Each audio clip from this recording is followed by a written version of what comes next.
Chapitre 5. Le chantage dans les relations. Des choses apparemment innocentes qui sont du chantage émotionnel. Pouvez-vous différencier un comportement sain de votre amant dans une manipulation toxique? Malheureusement, il est facile de prendre la jalousie, la possessivité et d'autres actions malsaines pour de la romance ou de l'amour. Les experts préviennent que de nombreuses choses apparemment innocentes en amour peuvent être du chantage affectif. Parfois, c'est difficile à dire. Le chantage affectif est l'un des principaux moyens utilisés par un partenaire pour contrôler l'autre en manipulant ses émotions de manière à le forcer à donner ce qu'il veut, même en dehors de sa volonté. Elle peut prendre de nombreuses formes. L'une de ces formes est le sarcasme. Par exemple, si vous dites à votre partenaire ou si vous lui reprochez d'être trop critique, il vous répondra en disant « Je suis désolé d'être une si mauvaise personne ». Au lieu d'utiliser cette critique de manière constructive, le partenaire, maître chanteur, utilise le sarcasme comme une réponse manipulatrice pour invalider les émotions de son partenaire et protéger les siennes. Selon Kelsey M. Latimer, fondatrice de Hello Good Life, le chantage affectif ne doit jamais être ignoré. Il doit être pris très au sérieux en tant qu'abus émotionnel et vous devez immédiatement dire à la personne ce que vous ressentez. De plus, faites intervenir d'autres personnes si vous vous sentez en danger. Voici des choses apparemment innocentes qui sont en fait du chantage affectif.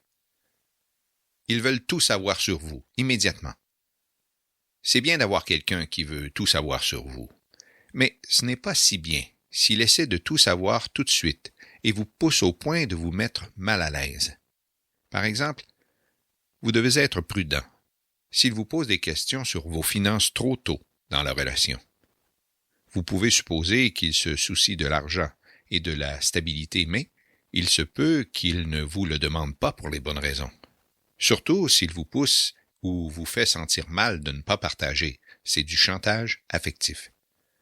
Dans une telle situation, il est important de fixer vos limites. Si vous ne vous sentez pas à l'aise pour partager, ne le faites pas. La personne qui vous aime respectera vos limites.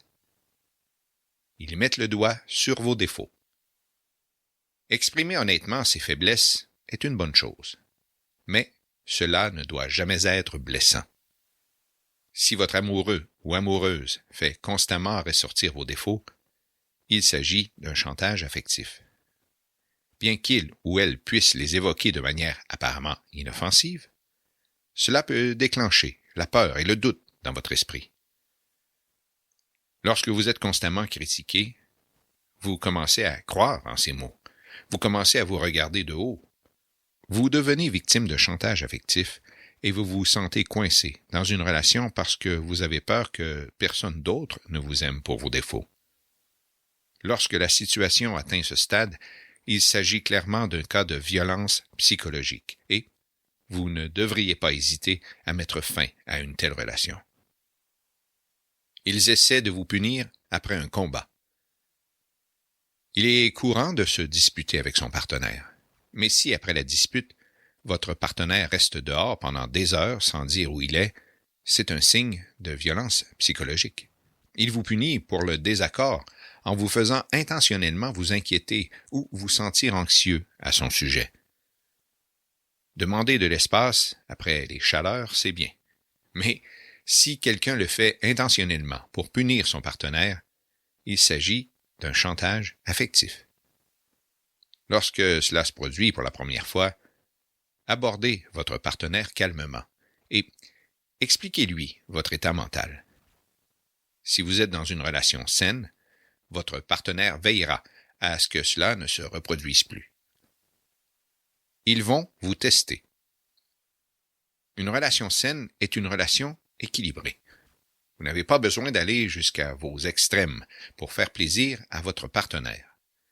Par exemple, si vous avez envie de partir en vacances avec votre partenaire, mais qu'il insiste sur le fait qu'il ne pourra le faire qu'à condition que vous portiez les robes de son choix, c'est du chantage affectif. Cela montre qu'il ne vous accueille pas dans son monde si vous ne vous conformez pas à ses exigences. C'est un comportement de contrôle qui rend la relation malsaine. Ils tiennent un compte. Si votre partenaire pratique le chantage affectif, il fera tout son possible pour vous rendre service, mais aucune de ses actions n'est désintéressée. En fait, il ne cessera d'en parler pour vous rappeler les sacrifices qu'il a faits pour vous. Ils se serviront de leurs bonnes actions pour vous faire culpabiliser et avoir ce qu'ils veulent. Ils se tournent vers vous pour tout. Il est agréable d'avoir besoin des autres. Mais si quelqu'un commence à faire des déclarations telles que « Tu es la seule personne sur laquelle je peux compter » ou « Tu es la seule personne dans ma vie », il faut tirer la sonnette d'alarme. Personne ne devrait vous rendre responsable de son bonheur ou vous utiliser comme un outil pour garder ses problèmes à distance. Ils veulent être tout pour vous. Si vous êtes le monde entier pour le maître chanteur, en contrepartie, il attend la même chose de vous. Ils veulent que vous vous tourniez vers eux pour tout ce dont vous avez besoin. En fait, ils feront tout ce qu'ils peuvent pour y parvenir. Bien que cela semble inoffensif, c'est un piège. Lorsque vous n'avez personne vers qui vous tourner à part eux, ils peuvent facilement vous contrôler. L'important ici est de rester conscient de ces drapeaux rouges dans les relations. Il est facile de considérer ces choses comme innocentes et de les rendre romantiques. Mais si vous vous trouvez dans une telle situation de manipulation, confrontez votre partenaire et dites-lui ce que vous ressentez. Utilisez des déclarations « je » sans rejeter la faute sur votre partenaire. Néanmoins, si vous ne parvenez pas à résoudre le problème, envisagez de mettre fin à la relation, car les relations dominées par ces méthodes sont malsaines et épuisantes sur le plan émotionnel. 6 signes avant-coureurs du chantage affectif dans les relations. Savez-vous quand cette relation amoureuse se transforme en chantage affectif? Faites attention à ces signes. 1. Manipulation de vos décisions et de vos choix en y réagissant négativement. 2. Vous êtes intimidé jusqu'à ce que vous fassiez ce que votre partenaire veut. 3. Il vous reproche des choses que vous n'avez pas faites pour que vous vous sentiez coupable et obligé de céder à leurs exigences. 4. Votre partenaire vous accuse de quelque chose que vous n'avez pas fait. 5. Il joue les victimes et dramatise leur souffrance publiquement, jusqu'à ce que vous acceptiez ce qu'ils veulent. 6. Menacer de vous faire du mal ou de se faire du mal pour que vous fassiez ou ne fassiez pas ce qu'ils veulent. Les personnes qui utilisent ces techniques pour vous contrôler travaillent souvent par cycle. Parfois, vous aurez l'impression qu'il y a des périodes pendant lesquelles tout est normal. Il n'y a pas de culpabilisation ni de pression pour faire les choses à leur manière. Cependant, ces personnes sont des individus peu sûrs d'eux. Lorsqu'elles commencent à se sentir hors de contrôle ou mal à l'aise dans une situation, elles commencent à augmenter la pression de la manipulation sur vous. Si vous êtes victime de ce genre de manipulation de la part de votre partenaire, demandez immédiatement l'aide d'un conseiller. Outre le conseil d'un thérapeute, suivez ces 3 étapes cruciales. 1. Fixez des limites claires pour vous-même et ne laissez pas la mauvaise attitude de votre partenaire vous faire changer d'avis. Y céder ne fait qu'empirer les choses. 2. Si votre partenaire menace de vous faire du mal physiquement, quittez immédiatement les lieux et appelez les autorités. Ne restez pas dans des situations dangereuses simplement parce que vous craignez de perdre vos biens personnels. 3. Faites appel à vos amis, votre famille ou vos proches pour obtenir du soutien. Cependant, gardez à l'esprit que de nombreuses personnes ont un certain niveau d'insécurité émotionnelle. Et toute personne peu sûre d'elle ne se transforme pas en monstre. Parfois, votre partenaire n'a besoin que d'un simple réconfort de votre part. Mais lorsque les rassurances ne semblent pas suffisantes et que vous vous sentez de plus en plus manipulé par votre partenaire, ce sont les signaux d'alarme de la violence psychologique. Faites donc attention à ces signes d'alerte. Êtes-vous vraiment amoureux de votre partenaire? L'amour est une chose compliquée. Il est facile de confondre attachement et amour. Cependant, voici quelques différences entre l'attachement et le véritable amour qui vous aideront à mieux comprendre vos relations. L'amour est désintéressé, l'attachement égoïste. Quand on est amoureux, on cherche avant tout à rendre son partenaire heureux. Vous pensez toujours à des moyens de faire en sorte que votre partenaire se sente aimé et comblé. Vous ne surveillez pas qui aide le plus, ni ne vous disputez pour savoir qui fera la vaisselle. Vous ne faites pas pression sur votre partenaire et ne cherchez pas à dominer la relation. À l'inverse, l'attachement vous pousse à vous concentrer sur vous-même, sur la façon dont il peut vous rendre heureux. Vous devenez fortement dépendant de votre partenaire et vous essayez même de le contrôler par peur d'être abandonné. Vous attendez de votre partenaire qu'il améliore votre estime de soi et comble le vide en vous. Vous le sentez responsable de votre bonheur et vous vous sentez frustré s'il ne parvient pas à vous satisfaire. L'amour libère, l'attachement contrôle. Le véritable amour vous permet d'être vous-même. Si votre partenaire vous aime, il vous acceptera avec vos forces et vos faiblesses et vous encouragera à être qui vous êtes vraiment. L'amour véritable permet de développer une confiance mutuelle et agit comme un catalyseur pour l'épanouissement personnel des deux personnes concernées. Lorsque votre partenaire vous accepte tel que vous êtes et vous encourage à poursuivre vos rêves, vous ne ressentirez jamais le besoin de contrôler sa vie. L'attachement, quant à lui, alimente les schémas de contrôle. Vous ou votre partenaire pouvez empêcher l'autre de passer du temps avec ses amis ou le manipuler sans tenir compte de ses sentiments. L'amour est une croissance mutuelle. L'attachement empêche la croissance. Comme on l'a dit, l'amour développe la confiance mutuelle, qui, à son tour, contribue à l'épanouissement des deux partenaires concernés. Il vous aide tous les deux à devenir la meilleure version de vous-même. En bref, votre partenaire stimule votre croissance et vous faites de même pour lui. L'attachement entrave votre croissance et celle de votre partenaire. Comme vous dépendez excessivement de lui pour résoudre vos problèmes et que vous essayez de le contrôler, cela entrave également sa croissance. Il n'est donc pas surprenant que cela rende difficile de s'aimer sainement.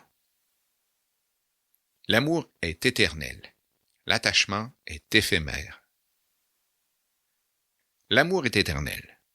Même si votre partenaire et vous vous séparez temporairement ou définitivement, il continuera à avoir une place dans votre cœur et vous lui souhaiterez toujours le meilleur pour sa vie. En revanche, si vous n'étiez attaché qu'à eux, vous leur en voudrez après la rupture. Vous les accuserez de trahison, car vous les considériez comme responsables de votre bonheur. L'amour vous rend égoïste. L'attachement renforce l'ego. Une relation amoureuse réduit votre ego, favorise votre croissance et vous rend moins égoïste et plus aimant. Une telle relation alimente des changements positifs chez les deux partenaires, les encourage à s'ouvrir à leurs faiblesses, à leur vulnérabilité et à communiquer avec le cœur. Par contre, les relations fondées sur l'attachement sont des stimulants de l'ego. L'attachement génère une dépendance à l'égard de votre partenaire et vous avez l'impression que vous ne pouvez pas être heureux sans lui. Vous dépendez de votre moitié significative pour résoudre vos problèmes ou vous aider à les oublier. Faire face au chantage affectif dans les relations. Si vous êtes confronté au chantage affectif d'un être cher, vous vous sentirez frustré et piégé, mais les choses peuvent s'améliorer si vous prenez les mesures suivantes. Étape 1. Reconnaître le chantage affectif. Un maître chanteur affectif, même s'il s'agit d'une personne proche de vous, prend le dessus sur vous parce que vous ne reconnaissez pas ses tactiques. En conséquence, vous cédez à ses exigences et vous vous exposez à d'autres manipulations de sa part. Il est donc essentiel de reconnaître le chantage affectif afin de pouvoir y faire face. Faites attention aux menaces ou aux punitions si vous ne faites pas ce qu'il veut. Les menaces peuvent prendre la forme d'un manque d'affection ou d'un sentiment d'insécurité dans la relation. Exemple, ils peuvent dire « Si tu ne veux pas aménager avec moi dans cette maison, c'est tout à fait normal. Je savais que cette relation n'irait nulle part. » Une telle déclaration vous fera ressentir le besoin de précipiter la relation ou de risquer de la perdre. Remarquez s'ils menacent de se faire du mal si vous ne faites pas ce qu'ils disent. Exemple, votre partenaire peut dire « Je sais que tu ne m'aimes pas ou que tu ne te soucies pas de moi. Sinon, tu ne refuserais pas de me donner de l'argent. Je suis un si mauvais mari, je ne mérite plus de vivre. » Observez quand l'être aimé essaie de vous faire sentir coupable sans raison. Le maître chanteur peut essayer de vous accuser de lui faire du mal, même si vous n'avez rien fait. Méfiez-vous si cette culpabilité vous pousse à faire des choses pour lui. Il peut s'agir d'un chantage affectif. Exemple, des déclarations comme « Tu ne fais jamais ce que je veux » ou « Mes amis disent que tu me négliges » peuvent vous faire sentir coupable. Prenez note des moments où il essaie de vous faire ressentir un sentiment de devoir. Dans une relation, vous avez une responsabilité envers votre famille, vos amis et votre partenaire. Cependant, si l'être aimé essaie de vous faire accepter un sens du devoir alors que vous ne le faites pas, il essaie de vous manipuler.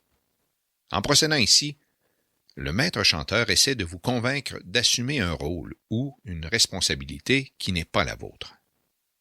Exemple. Votre voisine peut vous demander de garder ses enfants gratuitement. Méfiez-vous de leur stratégie de blâme. Il s'agit d'une forme de manipulation émotionnelle, visant à vous faire faire ce qu'il veut. Il vous accusera de choses que vous n'avez pas faites. Exemple. Votre femme a perdu son emploi à cause de son attitude négligente. Cependant, elle pourrait vous en vouloir en disant « J'ai perdu mon emploi parce que tu ne m'as jamais acheté de meilleurs vêtements de travail. » Sachez quand votre proche fait passer ses besoins avant les vôtres. Cela montre qu'elle ne se préoccupe que d'elle-même et qu'elle attend donc de vous que vous répondiez à ses besoins. Exemple. Si votre partenaire vous demande de quitter votre travail pour écouter ses problèmes, mais vous coupe la parole lorsque vous souhaitez vous épancher sur votre situation. Étape 2. Fixez vos limites. Ne leur donnez pas ce qu'ils veulent. Dire oui aux demandes du manipulateur ne fera que renforcer sa conduite. Même si leurs menaces semblent insupportables, tenez bon et restez ferme. S'il continue à vous pousser, éloignez-vous pour prendre quelques instants pour vous. Demandez du soutien à un ami ou à un parent. Faites preuve d'empathie envers leur situation, mais ne cédez pas à leurs exigences. S'ils menacent de vous faire du mal, appelez les services d'urgence. S'ils menacent de se faire du mal, appelez les secours et restez avec lui. Demandez-lui ce qu'elle ressent en ce moment. Ne prenez pas leurs commentaires personnellement. Ignorez certaines choses qu'ils disent pour attirer l'attention en poursuivant votre partie de la conversation comme s'ils n'avaient rien dit. Dites-leur de clarifier leur intention. Cela vous aidera à déterminer toute attitude ou action inappropriée sans les blâmer ou les accuser. Cela les oblige également à exprimer clairement ce qu'ils veulent et vous permet de vous adresser à eux sans vous soucier de leurs menaces émotionnelles. Indiquez clairement ce que vous acceptez et ce que vous refusez. Le fait de fixer vos limites et d'en parler aux autres leur donne des indications sur la manière de se comporter avec vous. Dites-leur franchement que vous n'accepterez aucune tactique de manipulation. Au contraire, s'ils veulent quelque chose, ils doivent vous le dire clairement. Vous pourriez dire Je ne t'écouterai pas si tu cries et hurles après moi. Je quitterai la pièce. Cependant, je suis prêt à t'écouter si tu parles d'un ton doux et calme. Prenez leurs menaces de violence au sérieux. Il est important de prendre leurs menaces de violence au sérieux et d'appeler à l'aide qu'ils menacent de vous blesser ou de se blesser eux-mêmes. S'ils menacent de vous faire du mal, retirez-vous immédiatement de la situation et, si nécessaire, appelez la police. Ne vous tenez pas responsable de leurs sentiments et de leurs actions. Ces personnes vous blâment pour vous faire sentir coupable et agissent comme si vous étiez responsable de leurs sentiments et de leurs actions. La vérité est qu'ils sont responsables de leurs sentiments, tandis que vous êtes responsable des vôtres. Par exemple, il peut essayer de vous rendre responsable de sa mauvaise humeur et attendre de vous que vous l'arrangiez. Bien qu'il n'y ait rien de mal à remonter le moral d'une personne, elle ne doit pas vous manipuler pour cela. Votre responsabilité ne devrait pas tourner uniquement autour de cela. Vous pouvez faire preuve d'empathie et lui dire « Je suis désolé que tu aies une mauvaise journée. Je ne peux pas le changer, mais j'aimerais bien passer une bonne soirée avec vous. » Donnez suite s'il dépasse vos limites. Tout en fixant vos limites, il est également essentiel de décider des conséquences si quelqu'un les enfreint. Les maîtres chanteurs affectifs tenteront de tester vos règles. Vous devez donc rester ferme et faire ce que vous avez promis de faire s'ils enfreignent vos règles. Si vous avez dit que vous appelleriez la police s'ils vous menaçaient violemment, faites-le. En agissant ainsi, vous leur faites comprendre que vos règles sont réelles et qu'ils les respecteront. Dans le cas contraire, ni vous, ni vos limites ne seront reconnues et vous ne ferez qu'encourager la manipulation de votre part. Prenez une pause de la personne si le problème est grave. Si votre proche continue à faire pression sur vous, votre santé émotionnelle en pâtira. Il est donc préférable de vous protéger et de passer du temps loin d'eux. Cela lui fera également comprendre que vous ne tolérerez pas les manipulations ou les mauvais comportements. Étape 3. Confrontez la personne. Appelez-les lorsqu'ils vous accusent. Dites-leur que vous ne prendrez pas la responsabilité de leurs actions. Demandez-leur d'accepter la responsabilité de leurs actes et encouragez-les à résoudre leurs problèmes. Vous pouvez dire « Ce n'est pas ma faute si tu as oublié ton téléphone ce matin. Je suis désolé que tu aies dû rester sans ton téléphone au bureau aujourd'hui, mais tu dois accepter la responsabilité de tes actes. » Exprimez vos sentiments sur leur comportement.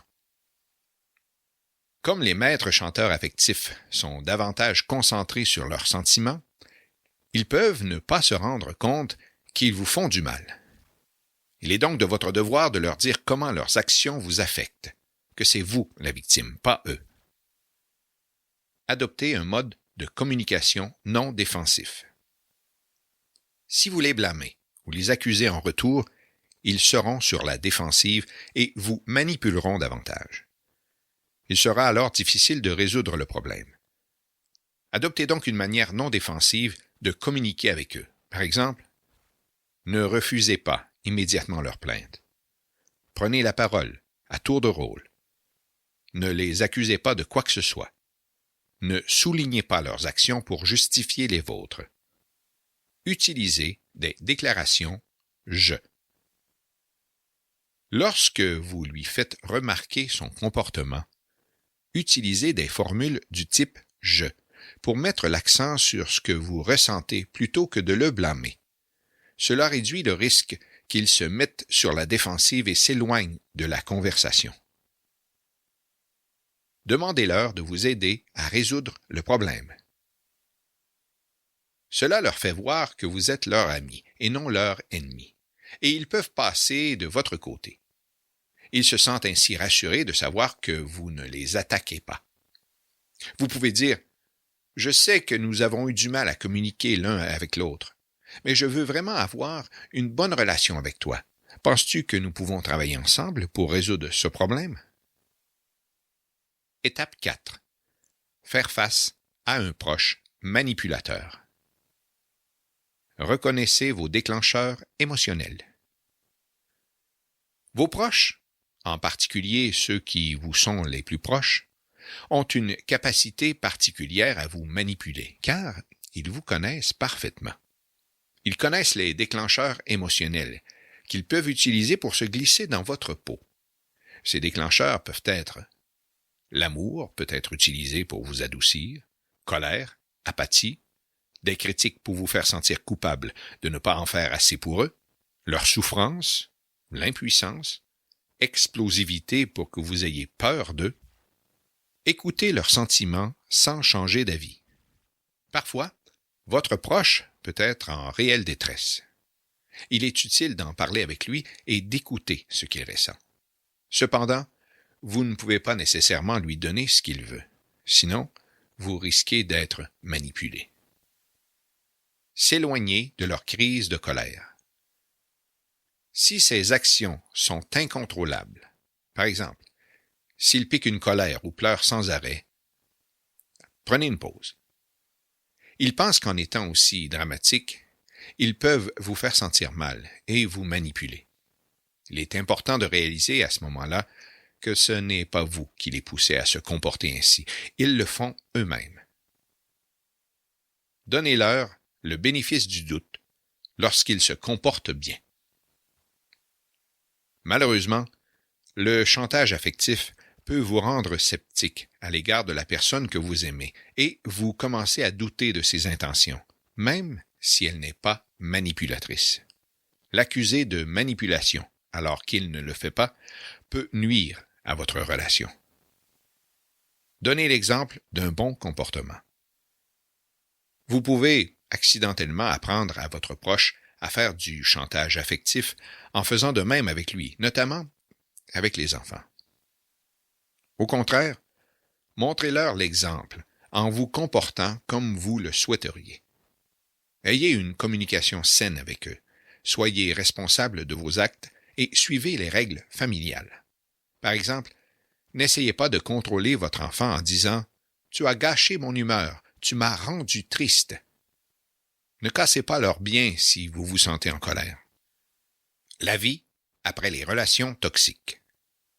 Enfin, si toutes les méthodes pour faire face à une relation toxique ont échoué, vous devez mettre fin à cette relation.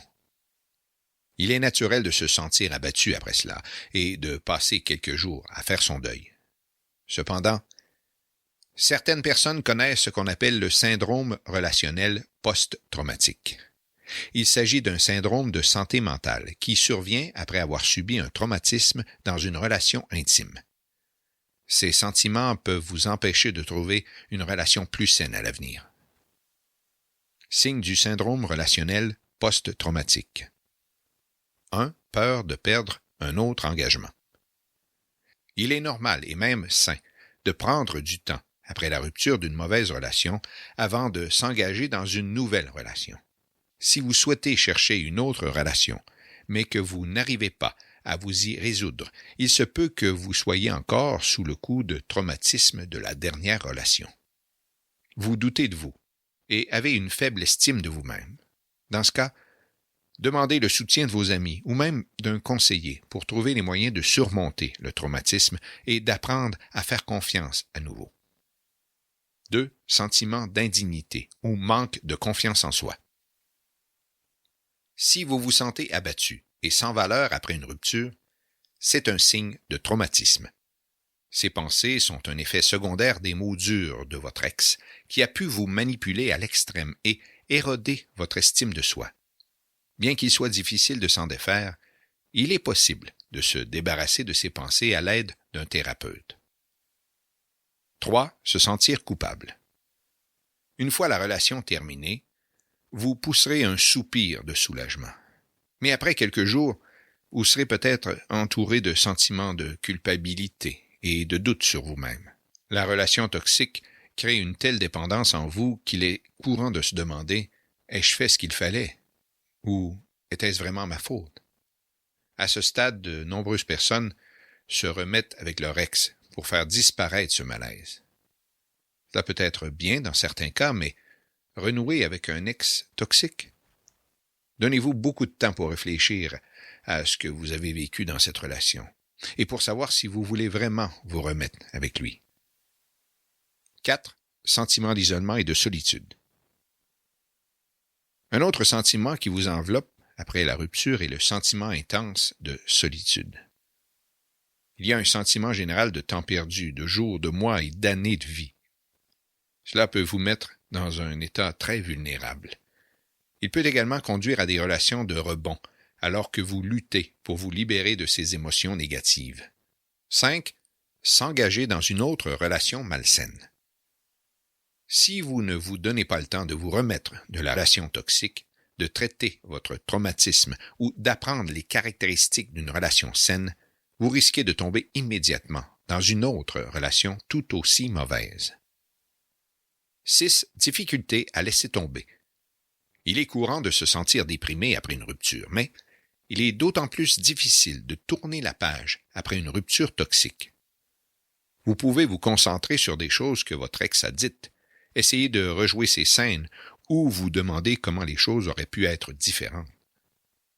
Il est possible de détourner votre attention de votre ex, de vous concentrer sur vous-même et de remplir votre cerveau de pensées plus saines et positives. Demandez l'aide de vos amis ou d'un thérapeute qualifié qui pourra vous aider à résoudre les problèmes que vous rencontrez pour le laisser partir. 7. Avoir des pensées intrusives. Ce n'est pas si grave si vous avez des pensées sur votre ex ou sur ce qui a mal tourné de temps en temps. Mais vérifiez si ces pensées ne vous obsèdent pas. Cela peut vous faire douter de vos choix en matière de relation et vous aurez du mal à faire confiance au processus de construction d'une relation. Il vous sera difficile de faire confiance à votre instinct sur les autres. Tout cela conduit à la distraction, à des actes impulsifs, à un sommeil perturbé ou à des pleurs et une irritabilité constante. Consulter un thérapeute sera le bon choix pour vous aider à aller de l'avant. 8. Sentiment de méfiance dans les nouvelles relations. Lorsque vous vous lancez dans une nouvelle relation sans vous être débarrassé des blessures du passé, il est courant de s'attendre à ce que ces mauvaises choses se reproduisent. Après avoir quitté une relation toxique, vous vous surprenez souvent à vous méfier de vos amis, de votre famille ou de vos nouvelles relations. Prendre conscience de cette tendance est la première étape de la guérison. Vous devez être conscient si vous sentez quelque chose de négatif dans les nouvelles relations, mais aussi si vous qualifiez une simple erreur de votre nouveau partenaire de quelque chose de néfaste. Ça peut gâcher votre nouvelle relation. Parlez-en à votre thérapeute ou à un proche pour vous aider à surmonter les marques du traumatisme et à gérer ces problèmes de confiance. 9. Sentiment d'insécurité. Le traumatisme de la relation toxique passée peut également vous rendre peu sûr de vous, et vous pouvez vous retrouver à vous excuser fréquemment auprès de votre nouveau partenaire. Lorsque vous avez vécu une relation toxique, vous développez des schémas d'adaptation pour limiter les disputes au minimum. La plupart de ces stratégies consistent à s'excuser et à s'excuser pour vos pensées, vos sentiments et actions. Cela conditionne votre esprit à croire qu'en vous excusant, vous pouvez contrôler la réaction de votre partenaire.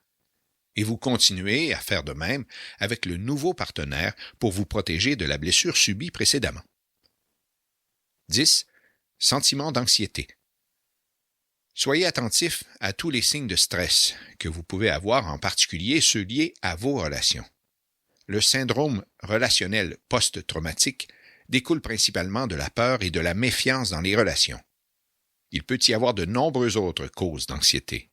Ne concluez donc pas trop vite que vous avez vécu une relation toxique ou que vous avez été traumatisé simplement à cause de ce sentiment d'anxiété.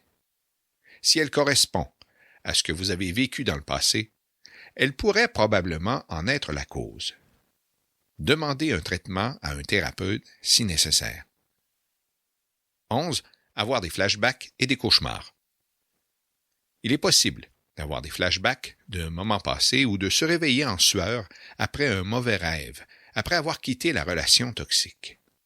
Vous pouvez avoir des excès de colère et de tristesse, ou des vagues de doute sur vous-même, et prendre une trop grande part de responsabilité dans ce qui s'est passé.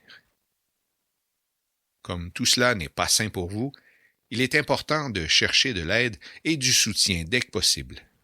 Cela vous aidera à dépasser le traumatisme et à créer des relations plus saines à l'avenir. Comment conserver sa grâce après une mauvaise rupture? La conséquence la plus grave de la rupture d'une relation toxique est que vous pouvez perdre tout votre calme et essayer de blesser votre ex de la manière qu'il vous a blessé. Cependant, vous pouvez empêcher que tout cela ne vous arrive. Gérez votre rupture avec grâce en suivant les étapes suivantes. Rappelez-vous de ne pas être en mode attaque après la rupture. Il est naturel de ressentir le désir de se venger de quelqu'un, mais cela ne fait que créer un cycle d'interactions malveillantes dont il sera difficile de se remettre. Reconnaissez plutôt votre blessure et prenez le temps de vous en remettre. Admettez vos sentiments négatifs après la rupture et gérez-les sainement plutôt que de les nier derrière un faux masque de force. N'utilisez jamais votre vulnérabilité pendant cette période pour exercer un chantage émotionnel sur votre ex. Cela ne fera qu'inviter la culpabilité et le ressentiment. Vous devrez prendre vos responsabilités pour vous rétablir et retrouver votre force émotionnelle. Prenez vos distances avec votre ex pour prendre le temps de vous remettre. Évitez ses endroits préférés, les endroits que vous aimez tous les deux, et rencontrez vos amis communs séparément. Broyer du noir sur votre relation ne fera qu'aggraver votre douleur. Respectez les secrets de votre ex et ne les révélez pas à vos amis pour vous venger de ce qu'il vous a fait. N'oubliez pas que vos secrets sont en possession de votre ex-partenaire et qu'il peut faire la même chose avec vous. N'annoncez pas votre rupture et vos sentiments négatifs sur les médias sociaux. Évitez de poster des chansons tristes et des mises à jour de statuts cryptiques sur les médias sociaux. Ne laissez pas votre état intérieur ternir votre image sur les médias sociaux. Vous pouvez vous sentir coupable et avoir du ressentiment après la rupture. Cependant, ne laissez pas ce ressentiment influencer vos décisions dans le présent et pour l'avenir. En fait, ne vous focalisez pas sur le ressentiment, mais sur la guérison de ces blessures. Trouvez un ami ou un système de soutien où vous pourrez exprimer vos émotions, colère, rage, tristesse, vulnérabilité, etc. Trouvez également une activité pour convertir cette rage en quelque chose de positif. Il peut s'agir d'une activité artistique ou d'une séance de gymnastique. Évitez les ragots sur votre rupture dans votre groupe social. Ne révélez pas les détails à tout le monde. Gardez les choses confidentielles en ne les révélant qu'à un petit groupe d'amis de confiance. Après la rupture, il est naturel que votre ex se comporte comme un con, qu'il refuse de vous rendre vos affaires, qu'il dise du mal de vous à ses amis ou qu'il ait d'autres comportements odieux. Contrez son comportement avec calme, gentillesse et dignité. Résumé du chapitre. 1. La jalousie, la possessivité et d'autres sentiments malsains sont souvent pris à tort pour de la romance ou de l'amour. 2. Dans une relation amoureuse, il y a certaines choses qui semblent innocentes, mais qui peuvent être du chantage affectif. S'ils veulent tout savoir sur vous, immédiatement, s'ils soulignent vos défauts qui n'existent pas, s'ils essaient de vous punir après une dispute, s'ils vous testent ou comptabilisent toutes les bonnes actions qu'ils ont faites pour vous, s'ils se tournent vers vous pour tout, ou s'ils veulent être tout pour vous. 3. Vous pouvez savoir si vous êtes dans une relation d'amour avec votre partenaire ou si vous êtes simplement attaché. Lorsque vous êtes amoureux, vous réduisez votre ego, vous favorisez la croissance de l'autre, vous êtes aimant et vous n'êtes pas égocentrique. 4. En revanche, si la relation est basée sur l'attachement, elle sera dominée par l'ego, Vous vous concentrerez sur la façon dont votre partenaire peut vous rendre heureux et vous deviendrez trop dépendant de lui pour résoudre les problèmes de votre vie. 5. Pour faire face au chantage affectif dans les relations, soyez conscient des signes avant-coureurs. Fixez vos limites, soyez ferme et, si la situation devient incontrôlable, rompez avec cette relation toxique. 6. Il est naturel de se sentir abattu après avoir mis fin à une relation avec un être cher. Acceptez l'aide d'un thérapeute qualifié pour surmonter les sentiments négatifs, les vulnérabilités, la rage et la peur qui vous enveloppent pendant cette période. Dans le prochain chapitre, vous apprendrez qu'est-ce que la codépendance? Les signes que vous êtes dans une relation de codépendance. Le lien avec les sociopathes, les psychopathes et les narcissiques. Les parents codépendants.